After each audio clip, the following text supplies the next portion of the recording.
Cinema താരം TP. Madhavan അന്തരിച്ചു. 88 വയസ്സായിരുന്നു. കുടൽ സംബന്ധമായ രോഗത്തെ തുടർന്ന് കൊല്ലത്തെ സ്വകാര്യ ആശുപത്രിയിൽ ചികിത്സയിൽ ഇരിക്കെയായിരുന്നു അന്ത്യം. ആരോഗ്യനില മോശമായതിനെ തുടർന്ന് കഴിഞ്ഞ ദിവസമാണ് ആശുപത്രിയിൽ പ്രവേശിപ്പിച്ചത്. തുടർന്ന് വെന്റിലേറ്ററിലേക്ക് മാറിയിരുന്നു. അമ്മയുടെ ആദ്യ ജനറൽ സെക്രട്ടറിയായിരുന്ന ടി.പി. മാധവൻ 600-ലധികം ചിത്രങ്ങളിൽ അഭിനയിച്ചിട്ടുണ്ട്.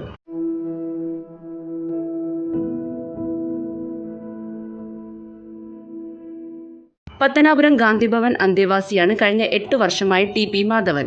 തിരുവനന്തപുരത്ത് ഒരു ലോഡ്ജ് മുറിയിൽ അവശനായി കിടന്ന ടി.പി. മാധവനെ ചില സഹപ്രവർത്തകരാണ് ഗാന്ധിഭവനിൽ എത്തിച്ചത്. ഗാന്ധിഭവനിൽ എത്തിയ ശേഷം ആരോഗ്യം ഭേദപ്പെട്ട സമയത്ത് ചില സീരിയലുകളിലും സിനിമകളിലും ടി.പി. മാധവൻ അഭിനയിച്ചിരുന്നു.